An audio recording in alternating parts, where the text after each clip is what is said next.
তোমরা যারা এইচএসসি 2026 পরীক্ষা দিচ্ছ তোমাদের জন্য কিন্তু জরুরি নোটিশ রয়েছে, বেশ কয়েকটা জরুরি নোটিশ রয়েছে এবং নির্দেশনা রয়েছে।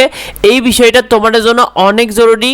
শিক্ষার্থী, তোমাদেরকে প্রথমে জানিয়ে দিই, তোমাদের যে প্র্যাকটিক্যাল পরীক্ষা বা ব্যবহারিক পরীক্ষা নিয়ে যে বিষয়টা বলা হয়েছে, তোমাদের প্র্যাকটিক্যাল পরীক্ষাটা 15 আগস্টের মধ্যে সম্পূর্ণ করতে হবে। অর্থাৎ তোমাদের পরীক্ষা, তোমার যে পরীক্ষা কেন্দ্রে পড়েছে সেই পরীক্ষা কেন্দ্রে তোমাদের কিন্তু নিজ নিজ পরীক্ষা কেন্দ্রে একটা তারিখ তারা জানাবে।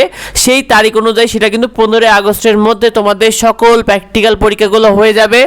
তবে সেটা শুধুমাত্র চট্টগ্রাম বোর্ড বাদে, কারণ চট্টগ্রাম বোর্ড জানিয়েছে যে তাদের ব্যবহারিক পরীক্ষাটা তারা নেবে 9 আগস্ট থেকে 18 আগস্টের মধ্যে তারা কিন্তু তাদের পরীক্ষা নেবে। অর্থাৎ চট্টগ্রাম বোর্ডে 18 আগস্ট পর্যন্ত প্র্যাকটিক্যাল পরীক্ষা হবে। আর তোমরা চট্টগ্রাম বোর্ড বাদে বাকি যত বোর্ড আছে সব বোর্ডে কিন্তু 15 আগস্টের মধ্যে পরীক্ষা হবে। আর পরীক্ষা যে তারিখটা আসলে কবে, কত তারিখে কোন পরীক্ষা হবে এটা বলে দিয়েছে। দেখো, নিজ পরীক্ষার কেন্দ্র জানাবে, অর্থাৎ তোমাদের যে পরীক্ষার কেন্দ্রে পড়েছে সেখানেই নোটিশ দিবে। সেই নোটিশের মাধ্যমে তোমরা জানতে পারবে যে তোমাদের কত তারিখে কোন পরীক্ষাটা হবে, সেখান থেকে তোমরা একটু জেনে নেবে।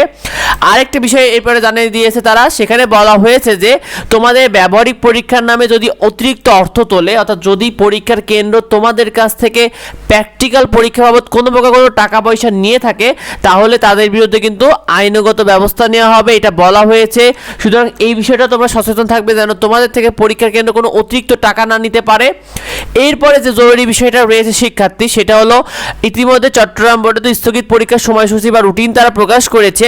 তবে এখানে একটা গুরুত্বপূর্ণ পয়েন্ট আছে, সেটা হলো তোমরা জানো যে 13 তারিখে যে পরীক্ষা ছিল তোমাদের পদার্থবিজ্ঞান প্রথম পত্র, হিসাব বিজ্ঞান প্রথম পত্র এবং যুক্তিবিদ্যা প্রথম পত্র, এই পরীক্ষাটা পুনরায় দিতে পারবে। বিশেষ করে যারা পরীক্ষায় অনুপস্থিত ছিল অন্যান্য বোর্ডে, তারা যদি রেজিস্ট্রেশন করে থাকে তাহলে তাদের কিন্তু এই 24 তারিখে পদার্থবিজ্ঞান প্রথম পত্র, হিসাব বিজ্ঞান প্রথম পত্র এবং সেই সাথে কিন্তু যুক্তিবিদ্যা প্রথম পত্র পরীক্ষায় অংশগ্রহণ করতে পারবে। এই বিষয়টা তোমরা মাথায় রেখো শিক্ষার্থী।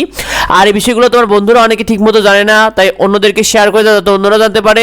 তোমাদের বিশ্ববিদ্যালয়ে ভর্তি সহ যাবতীয় আপডেটগুলো পেতে আমাদের এইডুবঙ্গ ইউটিউব চ্যানেলকে সাবস্ক্রাইব করে রেখো, এইডুবঙ্গ ফেসবুক পেজকে ফলো দিয়ে রেখো। সেই সাথে তোমাদের রেজাল্টে যাবতীয় আপডেটগুলো পেয়ে যাবে। তোমাদের সবার জন্য শুভকামনা রইল। তোমাদের পরীক্ষা কার কেমন হয়েছে অবশ্যই কমেন্টে আমাদেরকে জানিও। আর তোমাদের প্র্যাকটিক্যাল পরীক্ষা কীভাবে পঁচিশভাবে A to Z নিয়ে ভিডিও থাকছে সেগুলো পেতে অবশ্যই যুক্ত হয়ে যাও। দেখা হয় পরবর্তী ভিডিওতে। ধন্যবাদ সবাইকে।